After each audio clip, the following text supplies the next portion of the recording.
ग्वालियर पहुंचे पूर्व केंद्रीय राज्य मंत्री व कांग्रेस नेता प्रदीप जैन ने प्रेस कॉन्फ्रेंस की, जिसमें मध्य प्रदेश सरकार पर और मुख्यमंत्री शिवराज सिंह चौहान पर जमकर जुबानी हमला बोला। प्रदीप जैन ने कहा है कि मध्य प्रदेश में 47 वैध 17 अवैध टोल नाके हैं, जहां टोल नाके से खाली ट्रक निकलवाने के 1500 रुपए और माल भरे हुए ट्रक 3500 रुपए ले जाने का आरोप लगाया है। 2018 में सत्ता परिवर्तन ग्वालियर से हुआ था और कांग्रेस सरकार आई थी। 2018 में बड़ा महत्वपूर्ण समय है। 2018 में सत्ता परिवर्तन ग्वालियर से हुआ था, कमल अंचल मुख्य केंद्र था। 2020 में भी सत्ता परिवर्तन यहीं से हुआ है कि कुछ लोग कांग्रेस के भाजपा में जुड़े। वर्तमान 2023 को कैसे देखें? 2023 में मैं समझता हूं कि सर्वाधिक सीटें चंबल संभाग से मिलेंगी। अगर 34 सीटों में 34 सीटों पर सीधे हम लड़ाई में हैं। हो सकता है कि एक दो सीटें हम किसी दूसरे दल को दें, लेकिन हमने स्वयं भी जाके दिया। अभी यहाँ तक कि हम हेमंत कटारे के नामांकन में गए थे, 10,000 से ज़्यादा लोग वहाँ पर स्वतः अपने साधनों से आए थे। वो सीट पहले कभी हम लोगों ने हारी थी। तो मुझे हर सीट पे, अभी ग्वालियर की जितनी सीटें हैं, आपको एक ऐतिहासिक जीत दिखाई देगी। और ये चुनाव जनता लड़ रही, ग्वालियर की जनता लड़ रही बदलाव के लिए। बड़ा सवाल यह है कि कांग्रेस ने लिस्ट जारी की, 2 बार परिवर्तन करना पड़ा, जिससे कि भितरघात की संभावना बहुत ज्यादा बढ़ गई है। क्योंकि मैं बराबर पिछले करीब 20 दिन से बराबर कमल अंचल में वो भी कवरेज कर रहा हूँ, तो देखते हैं कि चाहे चमौली हो चाहे दतिया हो, स्थिति है कि कांग्रेस के सामने खड़ी हो गई है। देखिए, हमारी पार्टी में दादागिर्दी नहीं है कि कोई दिल्ली से आके बंद कमरे में दम दे और दम देने के बाद कोई रेजिंग। हम लोग लोकतांत्रिक ढंग से है, हमारे कार्यकर्ताओं की बात हमारे नेता सुनते हैं। उन्होंने कोई बातें कही, उसके मूल्यांकन के लिए टीमें भेजी और टीमें भेजने के बाद जो सर्वोत्कृष्ट निर्णय था, उसके आधार पर हम लोगों ने टिकट परिवर्तित किए। आपके सवाल यह है कि पहले कहा गया सर्वे करवाया गया, ये सवाल नेताओं ने खुद पूछा है। सर्वे करवाया गया, सर्वे के आधार पर टिकट जारी किए गए। अगर हम दतिया की बात करें, हम चूंकि अपनी चंबल अंचल की बात कर रहे हैं बिकॉज आप यहीं पे है, तो पहले सर्वे के आधार पर टिकट दिया गया। 5 दिन बाद ऐसा कौन सा सर्वे कमलनाथ जी ने देख लिया या आपके राष्ट्रीय नेतृत्व ने देख लिया कि उनके टिकट बदले गए? देखिए, सर्वे हमने बिल्कुल कोई कपड़े फाड़ने और रोड पे आने वाला मुद्दा नहीं है। हम लोगों ने लोकतंत्र के आधार पर, क्योंकि हम अनेकांत पे चलते हैं, हम देखते हैं कि एकांतवादी नहीं होना है।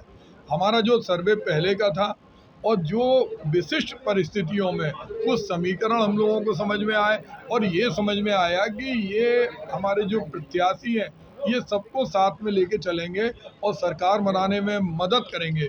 तब हम लोगों ने, वो भी उंगलियों पे गिनने वाली सीटें हैं।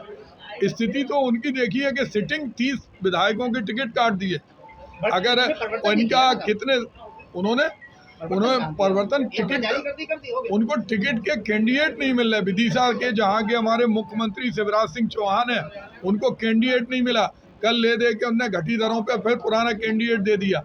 उनके पास कोई नहीं जा रहा, वो टिकट दे रहे, लोग छिटक के भाग रहे क्योंकि कांग्रेस सत्ता में आ रही, इसलिए बूम पे है। बाकी इनसे तो लोग छिटक के भाग रहे, वो देख रहे हैं कि ये डूबता हुआ जहाज है। कल मंजुनाथ सिरसा जी ने कमलनाथ जी को, पूरे दुनिया के लोग जानते हैं कि अदालत के निर्णय के बाद एक ऐसा व्यक्तित्व, जिस व्यक्तित्व का दूर दूर तक उससे कोई लेना देना नहीं है, उस पर टिप्पणी करना अदालत के ऊपर अपमान करने की भावना से प्रेषित किया हुआ वाक्य है। और उसमें कल हमारे जो राष्ट्रीय प्रवक्ता हैं माननीय श्री सुरेंद्र राजपूत जी, कल उन्होंने एक बहुत जोरदार ढंग से उसका खंडन किया। ये सब भारतीय जनता पार्टी द्वारा प्रायोजित है। उन्हें फोबिया हो गया, सोते उठते बैठते। कौन से देश का गृह मंत्री 4-5 दिन एक राज्य में रहता है, दिन भर बैठ रहे? अरे भाई, देश के अंदर क्या स्थिति मणिपुर में हो रही, क्या स्थिति दूसरे देशों में हमारे लोग फंसे हुए हैं, उससे कोई मतलब नहीं है। सिर्फ वो इस तरह के बाग के लोगों को डाइवर्ट करा रहे, लेकिन पब्लिक में उसका कोई आधार नहीं है।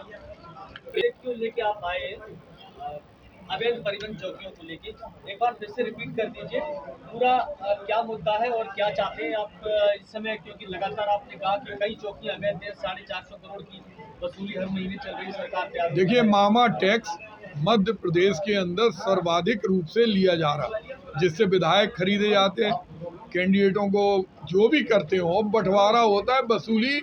और इसको केवल सुरेंद्र राजपूत या अनुभाई जी या हमारी मीडिया सेल या हम नहीं कह रहे, इसको केंद्रीय परिवहन मंत्री नितिन गडकरी ने स्वीकारा। उन्होंने पत्र लिखा, उन्होंने पत्र में कहा ये क्या हो रहा मध्य प्रदेश में। और उसमें जो आरटीओ के बैरियर हैं, जिनका काम है कागज देखना, लोड चेक करना, पॉल्यूशन देखना और ई चेकिंग के आधार पर कोई धनराशि वसूल करना, वहाँ पर बड़े बड़े बक्से रखे रहते हैं और वो बक्से रखे रहते हैं, एक एक ट्रक से पैसा लिया जाता है। किसी खाली ट्रक है तो 1500 रुपये और भरा हुआ ट्रक है तो 4500 रुपये। ये गरीब जनता के ऊपर बोझ पड़ता है, 4500 रुपये। और प्रतिदिन 65,000 वाहन मध्य प्रदेश से गुजरते हैं, उन्हें किसी न किसी चेक पोस्ट से गुजरना पड़ता है।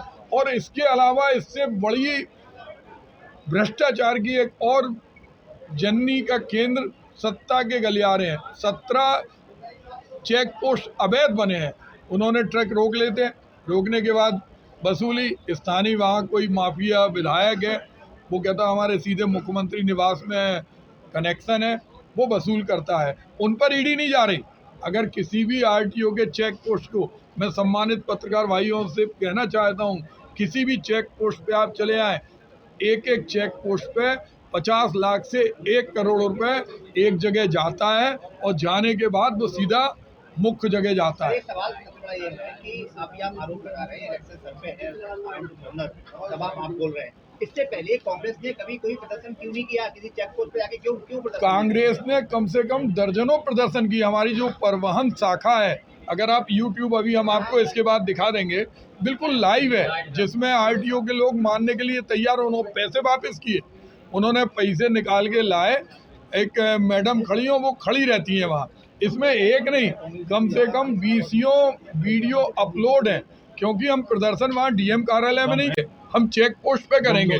चेक पोस्ट पे हम लोगों ने किया और 15 महीने के शासनकाल में किसी भी ट्रक ऑपरेटर से एक भी पैसे की वसूली कमलनाथ जी के शासनकाल में नहीं हुई। ग्वालियर से गुड्डू सविता की रिपोर्ट।